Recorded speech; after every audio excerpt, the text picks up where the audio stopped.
میں پلین میں بیٹھا تھا، اسی وقت فون آیا کہ قاری صاحب کا انتقال ہو گیا۔ یقین نہیں ہوتا، یہ کچھ ایسی خبریں ہوتی ہیں۔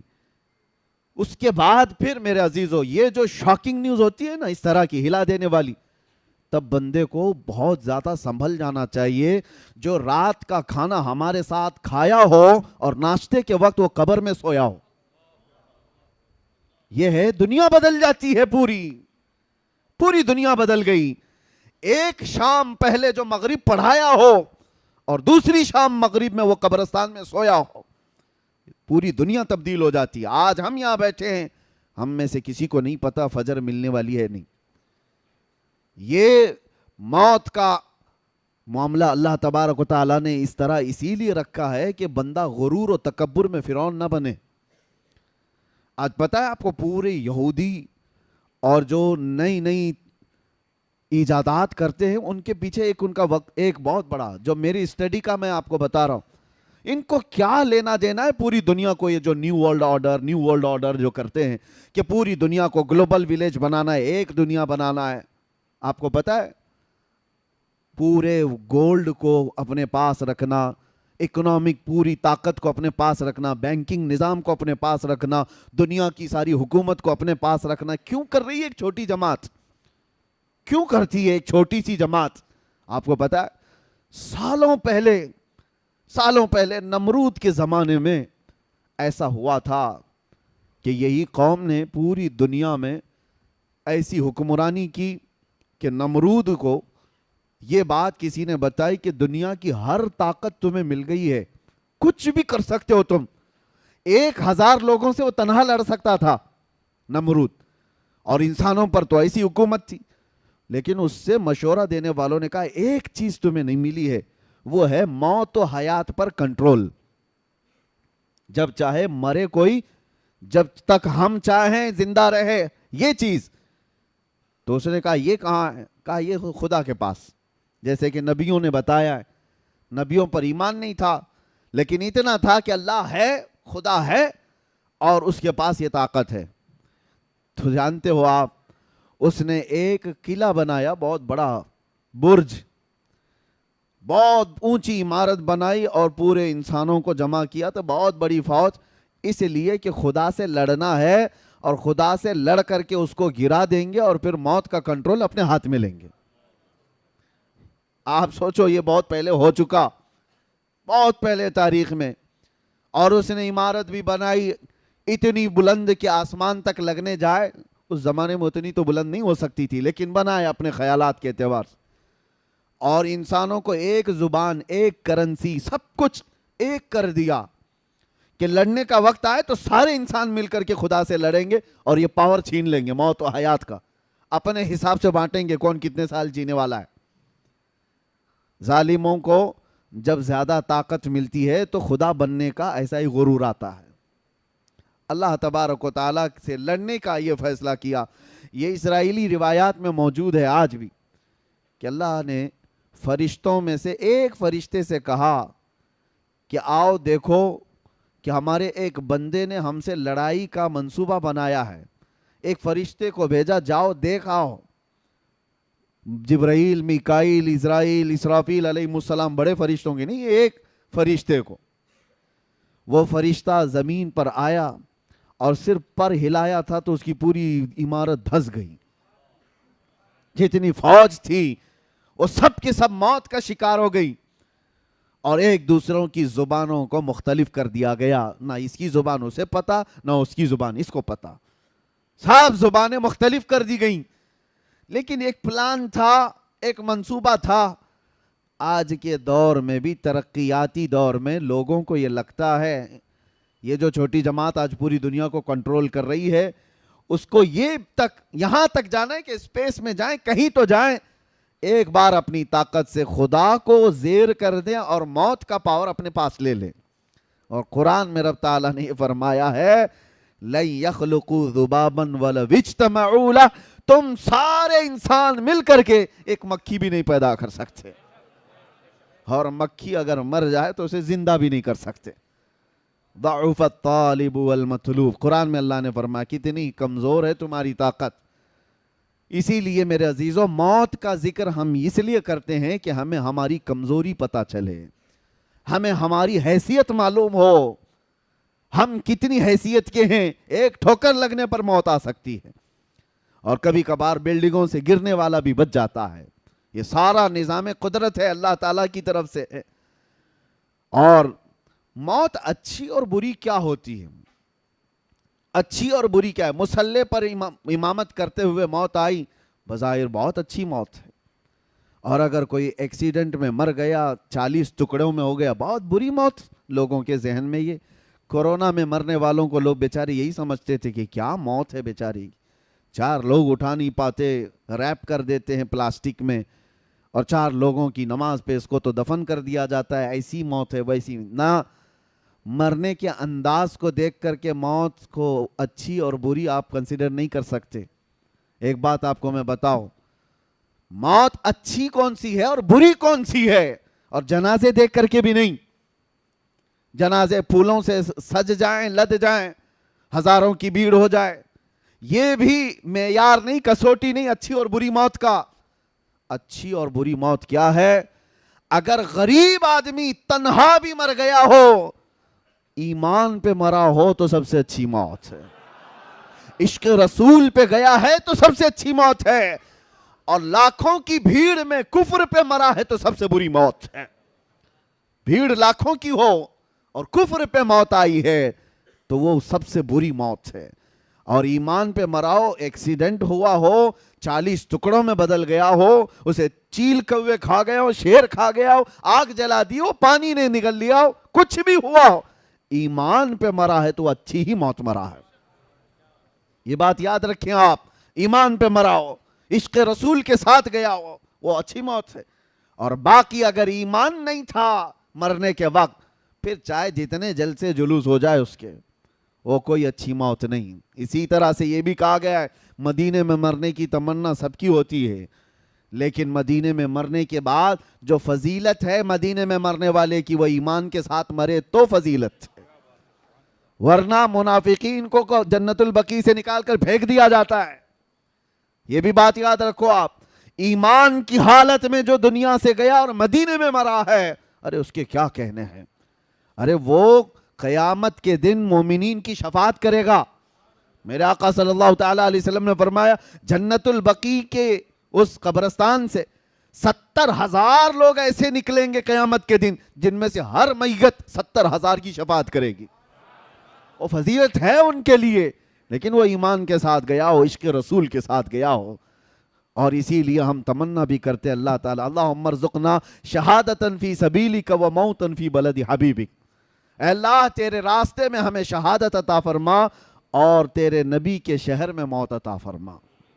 اچھا، ایک صاحب نے مجھ سے سوال کیا تھا کہ شہادت کی بھی طلب کرتے ہیں اور موت مدینے میں بھی، تو اس کا مطلب ہے جنگ ہونا چاہیے مدینے میں. جنگ ہوگی، لوگ ماریں گے تب شہید ہوں گے. مدینے میں جنگ ہوگی، آپ لڑیں گے، آپ کو مارا جائے گا، آپ شہید ہوں گے، تب مدینے میں موت ہوگی. دونوں چیزیں ایک ساتھ کیسے آئیں گی کہ اللہ تیرے راستے میں شہادت عطا کر اور موت مدینے میں عطا کر؟ اس کا مطلب جنگ مدینے میں ہونا چاہیے. سوال مجھ سے یہ کہا، لیکن میں آپ کو بتاتا ہوں میرے عزیزو، ہر شہادت جنگ سے ہی نہیں ہوتی. جو جنگ میں مر جائے صرف وہی شہید نہیں، وہ شہید حقیقی ہے. لیکن اللہ کے نبی صلی اللہ تعالیٰ علیہ وسلم نے شہید کی اور بھی اقسام بیان فرمائی ہیں. ہاں، جو ظلمن مارا گیا وہ بھی شہید ہے، لیکن کئی حادثے ایسے ہیں جس میں انتقال کیا ہوا وہ بھی شہید ہے. اور کتنی بڑی پیاری بات ہے، یہاں پر شہزادہ مثنی میاں موجود ہیں اور حضور مثنی میاں رحمۃ اللہ تعالیٰ علیہ، جن کو یہ دعا کا مصداق کہا جا سکتا ہے کہ اللہ نے ان کو شہادت بھی عطا کی اور موت بھی مدینے میں عطا کی. دونوں چیزیں ملی. ایک ہے نیچرل ڈیتھ، طبعی موت ہوئی ہو، لیکن ایک ہے حادثاتی موت. کچھ حادثے ایسے ہیں جس پر اللہ کے رسول نے فرمایا اسے شہادت کا مقام ہے. تو شہید بھی ہوا ہو مدینے میں اور مدینے میں موت بھی ملی ہو، یہ بہت کم لوگوں کو ملتا ہے، بہت ریئر ہے. اللہ تبارک و تعالیٰ وہ قسمت ہمیں عطا فرمائے. میرے عزیزو، موت کا تذکرہ میں صرف آپ کے سامنے اس لیے کر رہا ہوں کہ یہ کسی کو وقت نہیں دیتی، کسی کو مہلت نہیں دیتی۔ اسی لیے آپ یہ مت سمجھنا کہ عمر ہو جائے گی، بعد میں بچے جوان ہوں گے تو میں داڑھی رکھ لوں گا، نماز کا پابند بن جاؤں گا۔ ارے 17 سال کے جنازے نہیں جاتے؟ کیا 18 سال کے جوانوں کے جنازے نہیں دیکھتے؟ بچوں کے بھی جنازے جاتے ہیں۔ موت کی کوئی عمر نہیں ہے۔ ہاں، جس کو بڑھاپا مل گیا وہ نعمت ہے، سب کو نہیں ملتا بڑھاپا۔ جس کو بڑھاپا مل گیا اور وہ بھی اسلام پہ ملا ہے، اس کے لیے وہ نعمت ہے۔ بعض لوگ یہ کہتے ہیں نا، ارے بڈھا ہو گیا اب مسجد نہیں جائے گا تو اور کیا کرے گا، کام دھندا کیا ہے؟ تمہیں نہیں پتا، ہر بوڑھا مسجد والا بھی نہیں ہوتا، اس کے لیے بھی فضل الہی ضروری ہے۔ ہر بوڑھا نہیں ہے مسجد کا۔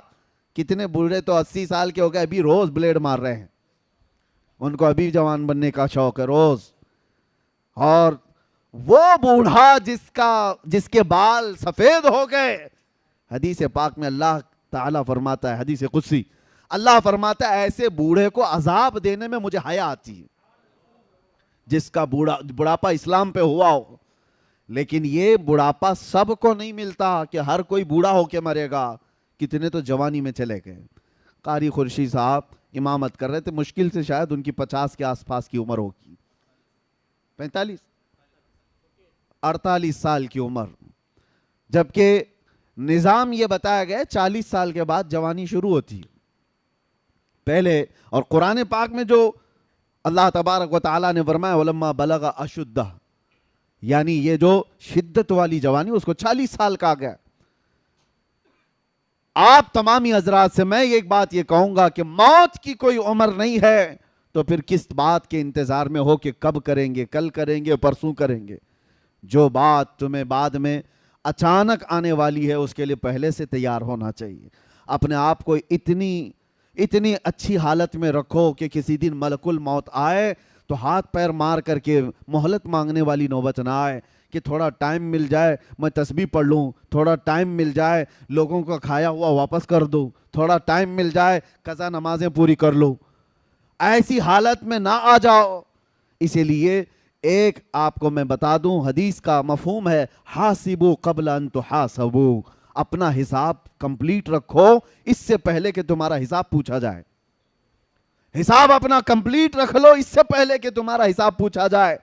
اور موت سب کی ایک طرح کی بھی نہیں ہے۔ ایک بزرگ نے بڑی پیاری حکایت لکھی ہے کہ ایک بادشاہ سفر پر جا رہا تھا، شاہانہ کروفر ہے اور بہت سارے تفریح کے لیے نکلے ہوئی پوری جماعت ہے۔ اچانک راستے میں ایک فقیر آیا اور بادشاہ سے کہا بادشاہ سلامت، آپ سے مجھے کچھ بات کرنی ہے۔ بادشاہ نے کہا یہ میرے آرام کا وقت ہے، تفریح کا ہے، ابھی میں تو پکنک پہ جا رہا ہوں، کیا چاہیے تجھے بول۔ فقیر نے کہا نہیں نیچے اتر آؤ بگی سے، آپ سے مجھے بات کرنی ہے۔ بادشاہ نے کہا بڑا بدتمیز فقیر ہے یہ، بادشاہ کو اس کی بگی سے اتار رہا ہے۔ تو اس نے فوراً حکم دیا وزیروں کو پکڑو اس فقیر کو۔ فقیر نے اپنا جبہ ہوا کیا، کھولا اور اس کے بعد بادشاہ کو کھینچ کر نیچے اتارا اور کہا پہچان مجھے، میں ملک الموت اسرائیل ہوں، میں ملک الموت اسرائیل ہوں۔ بادشاہ اب وہ کپ کپانے لگ گیا، پوچھا کہ آپ کیوں آئے؟ کہا میں کیوں آتا ہوں تمہیں پتا ہے، روح لینے آیا ہوں۔ کہا اسی وقت؟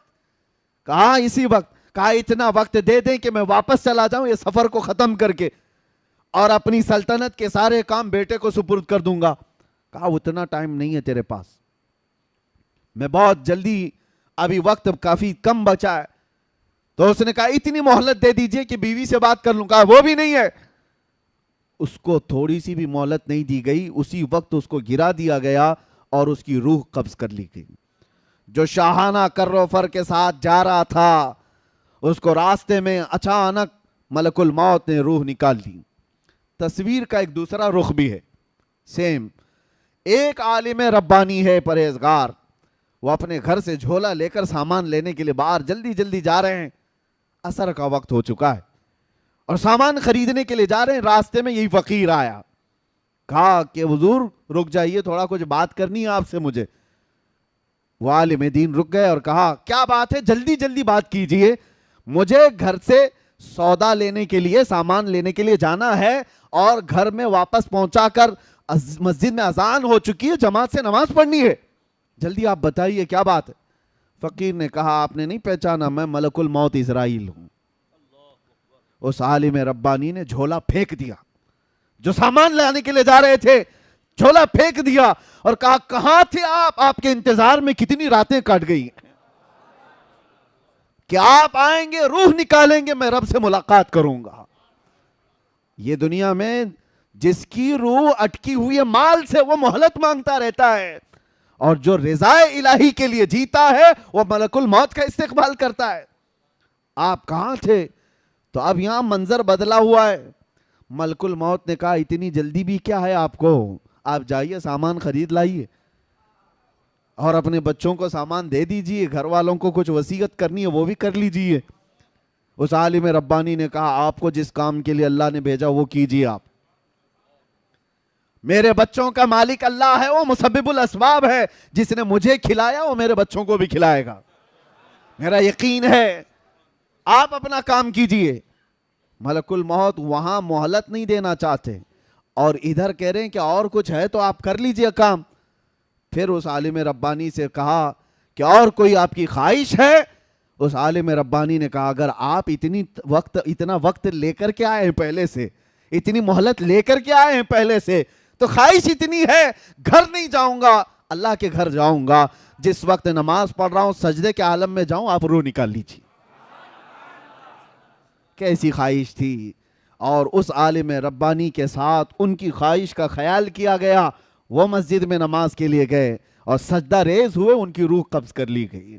یہ سب کے ساتھ نہیں ہے کہ ہر کوئی چاہے تو اس کے ساتھ ہو جائے، ان لوگوں کے ساتھ ہے جو اللہ کی رضا کے لیے جیتے تھے، دنیا میں اس کی رضا کے لیے جیتے تھے، تو موت بھی اللہ تعالیٰ ان کی پسند کے حساب سے لیتا ہے۔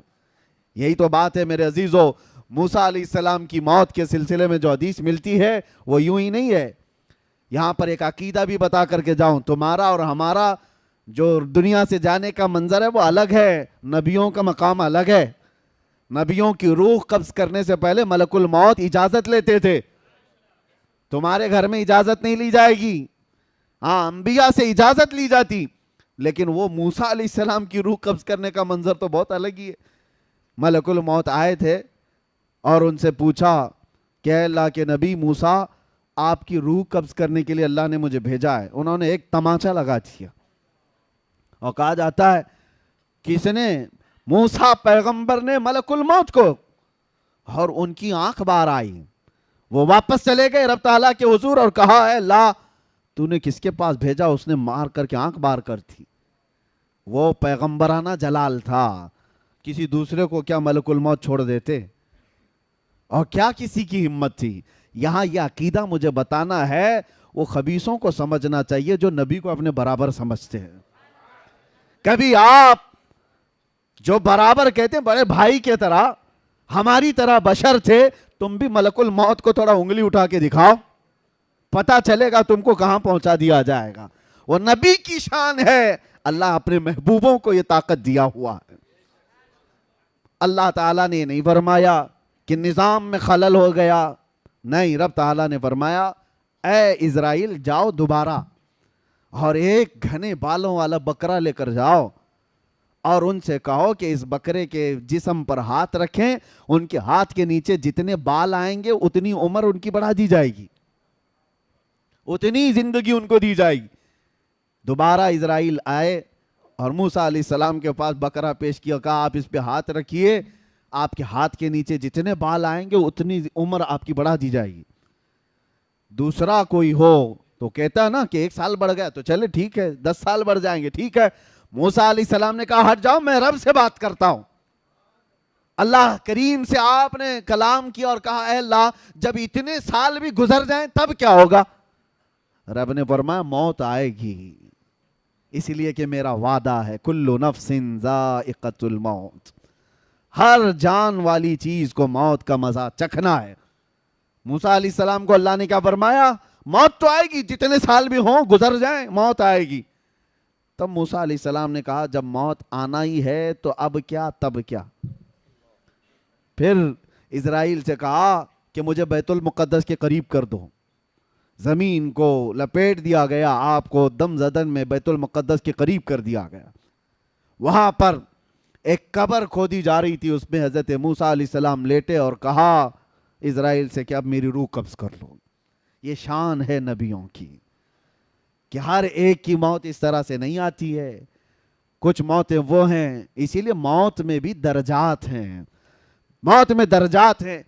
ایک حضرت عمر فاروق رضی اللہ تعالیٰ عنہ سے مروی یہ بات ہے، آپ سے پوچھا گیا موت کے آنے کے انداز الگ الگ ہیں، آپ نے کہا ہاں۔ کہا کیسے؟ کہا مومن کی روح اور کافر کی روح نکالنے میں فرق ہے، ایک کافر کی اور ایک بدبخت کی گنہگار کی روح ایسے نکالی جاتی ہے جیسے کانٹوں کی جھاڑی پر ریشم کا کپڑا ڈال کر کھینچو، ریشم کا کپڑا، سلک کا کپڑا ڈال کر کانٹوں کی جھاڑی پر جب کپڑا کھینچیں گے تو اس کے تار کس طرح نکلتے چلے جائیں گے، روح نکلنے کے وقت اس کو ایسا لگے گا ناخن سے اس کی روح نکالی جا رہی ہوگی، شدت کا درد ہوگا۔ اور پھر آپ سے پوچھا گیا مومن کی روح کیسے نکالی جاتی ہے؟ کہا ایسے جیسے میدے کے گندھے ہوئے آٹے میں بال پھنساؤ تو نکال لیا جاتا ہے، ایک بال گندھے ہوئے آٹے میں پھنسا ہو تو اس کو نکالنے میں کیا محسوس ہو، نہ بال کو پتہ چلے نہ آٹے کو پتہ چلے۔ تو آپ کے ہاتھ میں ہے کس طرح دنیا سے جانا چاہتے ہو۔ قرآن میں اللہ نے فرمایا ہے یا ایتھا النفس المطمئنہ ارجعی الی ربک راضیۃ مرضیہ فادخلی فی عبادی وادخلی جنتی۔ کچھ وہ لوگ ہیں جن کے مرنے سے پہلے ان کے کانوں میں یہ آواز آتی ہے اے پاکیزہ جان کے مالک آ جا اپنے رب کی طرف خوشی خوشی۔ اللہ فرماتا ہے میرے بندوں میں شامل ہو جا، میری جنت میں داخل ہو جا۔ اور حدیث پاک میں ہے کچھ گنہگار ایسے ہیں جن کے مرنے سے پہلے کانوں میں آواز آتی ہے یا ایتھا النفس الخبیثہ، اے برے جان کے مالک اخرجی من الجسد الخبیث، گندے جسم سے نکل جا۔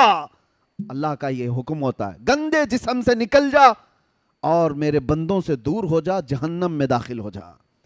اور وہ اس آواز سے ہی تڑپ جاتا ہے، چہرہ بدل جاتا ہے، موت کے وقت جو ڈر طاری ہو جاتا ہے۔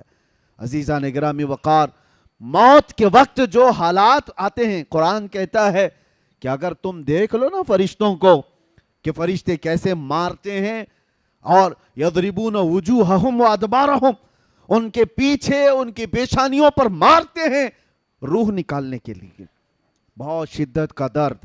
اور کہا گیا سکرات کا وقت ایسا کہ مکھی بھی اگر اس کے جسم پر بیٹھے تو پہاڑ کی طرح لگتا ہے، اس کے لیے پانی کا ایک قطرہ ایک ندی کے برابر لگتا ہے۔ یہ موت کے انداز ہیں۔ میں گفتگو سمیٹتے ہوئے اب آپ کو بتاؤں میرے عزیزو، یہی بات امام اعظم ابو حنیفہ سے پوچھی گئی۔ اب یہ ہمارے ایمان کی بات کر رہا ہوں، توجہ، کیسے مرنا چاہتے ہو سن لو۔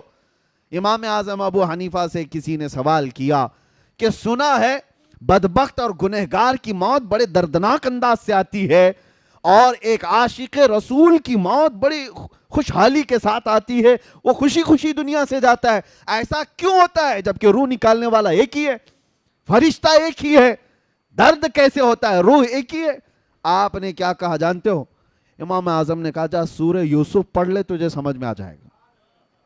سورہ یوسف قرآن پاک کی سورہ 13ویں پارے میں حضرت امام اعظم ابو حنیفہ نے کہا جا یہ پڑھ لے۔ وہ پڑھ کر کے آیا، اس میں موت کا کہیں ذکر ہی نہیں ہے کہ کیسے کافر کی موت آتی ہے، کیسے مومن، ارے اس میں تو یوسف و زلیخا کے واقعات ہیں۔ وہ آ کر کے کہا اس میں مجھے کہیں کچھ ملا نہیں۔ کہا پھر سے پڑھ کر کے آ، پھر پڑھ کر کے آیا، کچھ نہیں ملا۔ موت کے نکلنے کا، یہ روح کے نکلنے کا کوئی منظر اس پہ نہیں ہے۔ امام اعظم نے پوچھا پھر کیا پڑھا تو نے؟ کہا اس میں تو اللہ تعالیٰ نے یوسف علیہ السلام کے بچپن سے لے کر کے ان کے وزارت عظمیٰ تک کے واقعات بھی بیان فرمائے۔ کہا اس میں زلیخا کا واقعہ تو پڑھا ہے؟ کہا کیا ہے واقعہ؟ اس نے کہا زلیخا یوسف علیہ السلام کے حسن پر فدا ہو گئی تھی، دیکھ کر کے فدا ہو گئی۔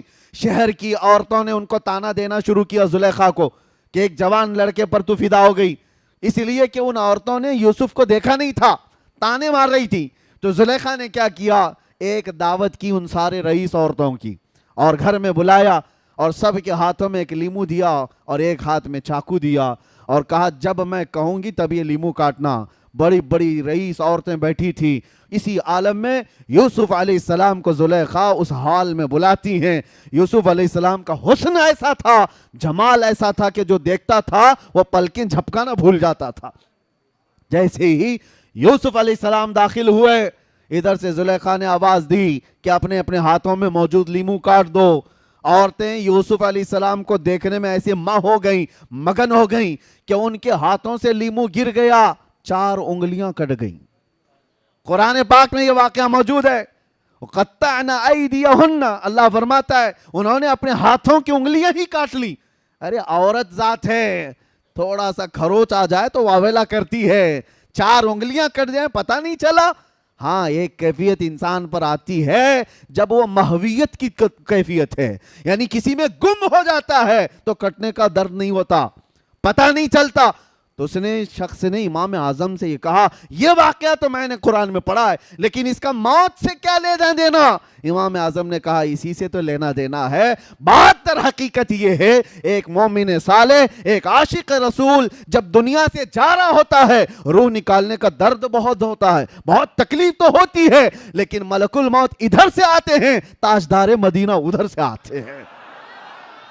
ادھر سے یہ روح نکال رہے ہوتے ہیں, ادھر وہ جمال مصطفیٰ دیکھ رہا ہوتا ہے, وہ حسین چہرہ دیکھ رہا ہوتا ہے. ارے عورتوں کو یوسف کا حسن دیکھتے دیکھتے انگلیاں کٹنے کا درد نہیں ہوا, مومن صالح کو جمال مصطفیٰ دیکھ کر روح نکلنے کا بھی احساس نہیں ہوگا, پتہ ہی نہیں چلے گا کہ روح کب نکلی. اسی کو تو اعلیٰ حضرت نے فرمایا تھا, حسن یوسف پہ کٹی مصر میں انگشت زنا. ہاں میرے عزیزو, یہ اعلیٰ حضرت کا کمال تو دیکھو, 5 چیزیں اس شعر میں فرمایا آپ نے. حسن یوسف پہ کٹی مصر میں انگشت زنا, سر کٹاتے ہیں تیرے نام پہ مردان عرب. کیا کیا اعلیٰ حضرت فرماتے ہیں؟ حسن یوسف پہ, حسن پہ کٹی, حسن یوسف پہ کٹی, کاٹا نہیں ہے انہوں نے, وہ کٹ گئی ہیں اور بے خودی میں کٹی ہیں, جان بوجھ کے نہیں کاٹا, کٹی مصر میں, عرب میں نہیں, مصر کی عورتیں ہیں. انگشت یعنی انگلیاں, اور زنا عورتیں, اور اس کے بدلے میں دوسرا مصرع دیکھو کمال کا. اعلیٰ حضرت کہتے ہیں وہاں انگلیاں کٹی تھیں اور یہاں سر ہیں عربوں کے, صحابہ کے, تابعین کے, اور وہاں حسن پہ کٹی تھی, یہاں تو صرف نام پہ کٹنے کو تیار ہے. اور وہ کٹ گئی تھی بے خودی میں, مگر رسول اللہ کے دیوانوں کا حال یہ ہے کہ کٹانا بھی چاہتے ہیں. ایسے نہیں کہ بے خودی میں کٹ گیا سر, نہیں, جان کر کے کہ یہ کہنے پر میرا سر کٹ سکتا ہے پھر بھی کٹانے کو تیار ہے. سر کٹاتے ہیں تیرے حسن پہ نہیں یا رسول اللہ, تیرے نام پہ. اور مصر کی عورتیں نہیں, عرب کے مرد, عرب کے بڑے شہسوار, یا رسول اللہ یہ تیری عظمت ہے کہ وہاں حسن یوسف پہ عورتوں کی انگلیاں کٹ گئی تھیں, یہاں صرف آپ کے نام پر بڑے بڑے شہسوار اپنا سر کٹانے کو تیار ہیں. بہرحال خلاصہ کلام یہ ہے, اس عشق میں جیتے رہو گے تو دنیا سے جانا بھی آسان ہوگا, بلکہ دنیا میں جینا بھی آسان ہوگا. جینا بھی آسان ہوگا, جانا بھی آسان ہوگا انشاءاللہ. لیکن اس نبی پاک صلی اللہ تعالیٰ علیہ وسلم سے روگردانی کرو گے تو اعلیٰ حضرت کا ایک شعر یہ بھی ہے, نہیں اور کوئی مفر مکر, بخدا خدا کا یہی ہے در, نہیں اور کوئی مفر مکر. یہ عربی کے لفظ ہیں, آپ کو سمجھاتا ہوں. قسم خدا کی, اعلیٰ حضرت کہتے ہیں قسم خدا کی, اللہ کا کوئی در ہے تو وہ رسول اللہ کا گھر ہے. اللہ کا کوئی در ہے تو وہ رسول اللہ کا گھر ہے, یہی ہے بخدا خدا کا یہی ہے در. اب جو آگے ہے نا, نہیں اور کوئی مفر مکر, مفر کہتے ہیں بھاگنے کی جگہ, مکر کہتے ہیں ٹھہرنے کی جگہ. حضور کو چھوڑے تو نہ بھاگنے کی جگہ ہے نہ ٹھہرنے کی جگہ ہے. ہاں, ہم نے ان درندوں کو بھی دیکھا ہے جو حضور پر بھونکتے تھے. آج دیکھو کہاں ہے, منہ چھپا کر کے پوری زندگی جینا پڑتا ہے. جو بھی گستاخیاں کرتا ہے اس کے بعد اس کو روپوشی میں زندگی گزارنی پڑتی ہے. وجہ اس کو بھی پتا ہے, ہم یہاں سے دھمکی نہیں دے رہے, لیکن یہ قدرتی طور پر ہے. وہ یہاں نہیں, پوری دنیا میں کرتا خود ہے فیم کے لیے, اور پھر بعد میں پوری زندگی ڈر ڈر کے جیتا ہے. وہ 4 لوگوں کے سامنے بھی جینا مشکل رہتا ہے گستاخی کرنے والوں کا. تو کیسی زندگی ہے, اور الحمدللہ جو محبت مصطفیٰ کی بات کرتے ہیں، ہم ہزاروں میں تنہا بھی گھوم سکتے ہیں، تنہا جا سکتے ہیں، گستاخی کرنے کے بعد بھاگنے کی بھی جگہ نہیں، ٹھہرنے کی بھی جگہ نہیں۔ ہاں آپ کو پتا ہے آج سے 4 سال پہلے وہ پاکھنڈی جو بھوکتا تھا اس کے گوفے میں ایک 8 سال کا بچہ آ گیا تھا، نیوز آپ نے بھی سنا ہوگا، مسلمان بچہ تھا اور غلطی سے پانی لینے کے لیے چلا گیا تھا، نیوز والوں نے بھی بہت چلایا، لیکن اس کو اتنا بڑا کر دیا گیا، ارے مسلمان بچہ آ گیا 8 سال کا، پتہ نہیں کیا کرنے آیا تھا کیا نہیں کرنے آیا تھا، سارے اس کے اطراف۔ ارے بات در حقیقت اس بچے کی نہیں، تم نے جو گستاخی کی ہے اس کے بعد 8 سال کا بچہ بھی تمہارے لیے ملک الموت لگتا ہے۔ حالانکہ بچوں سے کیا ہو سکتا تھا، اس کو تو موت کا فرشتہ سمجھنے لگ گیا۔ یہ ڈر ہے، یہ خوف ہے حضور کو چھوڑنے کے بعد یا حضور پر بھونکنے کے بعد۔ اور وہ جو رافضی کتا تھا لکھنؤ کا، جس نے نام بھی بدلا تھا دین بھی بدلا تھا، ہاں دوسرے دھرم میں جا کر کے لوگوں کو پروموٹ کر رہا تھا کہ میں نے دھرم بھی بدل لیا نام بھی بدل لیا، کہاں ہے ڈھونڈ کے نکالو، آج کہیں ہے؟ 6 مہینے چاٹو گیری کرتے رہے، اس کے بعد وہاں سے بھی کک مار کے بھگا دیا گئے۔ دھوبی کا کتا، نہ گھر کا نہ گھاٹ کا۔ اعلیٰ حضرت فرماتے یا رسول اللہ جو تیرے در سے یار پھرتے ہیں در بدر یوں ہی خار پھرتے ہیں۔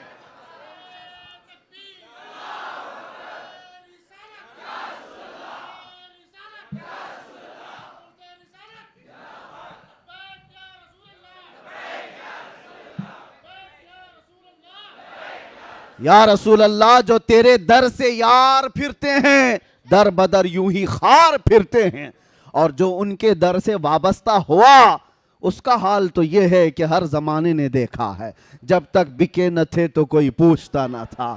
یا رسول اللہ تم نے خرید کر ہمیں انمول کر دیا۔ ارے بلال وہ حبشہ کے رہنے والے، کالا رنگ تھا اور کالے رنگ والوں کو لوگ غلام سمجھ کر کھینچتے تھے اور اپنی غلامی کرواتے بھی تھے، لیکن در مصطفیٰ سے وابستگی کے بعد بلال کا حال یہ ہے کہ ان کو اذان دینے کے لیے کعبے کے چھت پہ چڑھایا گیا، اور یہ بتایا گیا محبت مصطفیٰ میں جس نے زخم کھایا ہے کعبہ بھی اس کے قدموں کے نیچے آیا ہے، یہ بتایا گیا ہے دنیا کو۔ اور جو وابستہ ہوا ہے خاک کے ذروں کو میرے آقا نے ہمدوش سریا کر دیا، خود نہ تھے جو راہ پر اوروں کے ہادی بن گئے۔ یا رسول اللہ کیا نظر تھی آپ کی، مردوں کو مسیحا کر دیا، مردوں کو مسیحا کر دیا۔ یہ بات آپ سمجھ کر کے چلو، اس دار فانی میں جینا ہے تو میرے آقا سے وفا کر کے جیو، وفادار بن کر کے جیو، اور جینا بھی آسان ہوگا جانا بھی آسان ہوگا، اور جب جانے کا وقت ہوگا تو میرے عزیزو وہ تمام تکالیف اور مصائب نہیں ہوں گے جو ہر میت کو پیش آتے ہیں۔ عاشق رسول کے متعلق کہا گیا ہے، اعلیٰ حضرت نے لکھا ہے کہ عرش پر دھومیں مچیں وہ مومن صالح ملا، فرش پہ ماتم اٹھا وہ طیب و طاہر گیا۔ اس کا حال یہ ہوتا ہے ملائکہ عرش کے اس کے آنے کی خوشیوں میں دھوم مچانے لگتے ہیں، محبت مصطفیٰ میں فنا رہنے والا وہ عاشق رسول آ رہا ہے، اور ادھر کیا ہوتا ہے پوری روئے زمین اس کے جانے کے غم میں ماتم کنا ہے، سب کے دل محسوس کر رہ جاتے ہیں۔ زندگی گزارو تو ایسی زندگی گزارو کہ جس کے جانے کا غم پوری دنیا کو ہو اور ملائکہ کو اس کا استقبال ہو، اور اسی لیے ہم کہتے ہیں کہ ملائکہ کو اس کا استقبال ہو۔ یہ کب ہوگا؟ تم کیا چیز دیکھنے کے لیے دنیا میں جی رہے ہو؟ ہر آدمی اپنے اپنے کچھ نہ کچھ ایکسپیکٹیشن رکھتا ہے، 40 سال کا ہو گیا ہوں، اتنا کمایا ہوں، یہ چاہیے۔ عام نوجوانوں کی زندگی تو یہ ہے کہ آج ایک کسی حسین لڑکی کو اپنے دامے فریب میں پھنسا لینا، یہ سمجھتا ہے زندگی کا بہت بڑا تیر مار لیا میں نے، کون سا بڑا کام کر لیا۔ ہاں لڑکیوں کو چیٹنگ کے ذریعے، ڈیٹنگ کے ذریعے، فلاں کے ذریعے، اس کے ذریعے، اس کے ذریعے پھنسا لینا، یہ بہت بڑا کام ہے، تو رم کھاؤ۔ ارے تم کیا جانتے ہو شہ سوار کون تھے اور ہمارے جرنیل اور لیڈر کون تھے؟ کاش آج کا جوان پڑھ لیتا خالد بن ولید کون ہے، جانتا تو یہ سب جو لکھے پکے ہیں یہ سب ختم ہو جاتے۔ یہ کاجو بادام کی باڈیاں، خالد بن ولید